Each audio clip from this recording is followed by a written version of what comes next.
Salom obunachilar. Bugungi video rolimizda Dreamlog so'qqidagi eng yaxshi taktik sxemani aytib o'tamiz. Mana men uchun eng yaxshi taktik sxema bu 4-3-3 taktik sxemasi. Menga bu taktik sxemaning eng afzallik tomonlari: himoyada 4 ta futbolchi ancha yaxshi himoyani yaxshi ishlaydi. Yarim himoyada ham 3 ta futbolchi iloji boricha futbolchilarni o'tkazmaslikka harakat qiladi. Himoyachilarga ish kamaytiradi va 3 ta hujumchi qanot bilan o'ynashni xush ko'rganlar uchun albatta yaxshi bo'ladi. Agar sizlar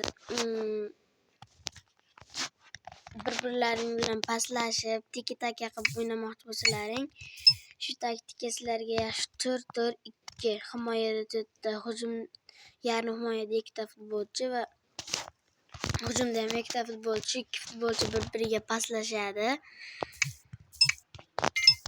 Shu 2 futbolchi bir-biri bilan paslashib o'tib ketadi. Sizlarga shu taktik sxemani maslahat beraman. Qolganlari shu ikkalasi eng muhimlari. Ikkita hujumchili taktikalar mana shulardan tiki-taka qilib o'ynaydiganlarga ancha yaxshi. Bitta hujumchi bilan o'ynamoqchi bo'lganlarga bitta hujumchi bilan o'ynash o'zi hamma futbolchini aldash menga u qiyinga o'xshab tuyuladi. Shuning uchun shuni o'rgatdim. Bu jamoa kapitanlarini, jamoa sardorlari, penalti tepuvchi, jarima zarbasi tepuvchi, burchash zarbalarini oluvchi futbolchilar avtomatik tursa o'zi menga shunaqa yaxshi. Men uchun avtomatik turgani yaxshi, o'zi tanlaydi. Agar mabodo uncha yaxshi bo'lmasa, o'zim o'yinlarni o'zida almashtirishim mumkin.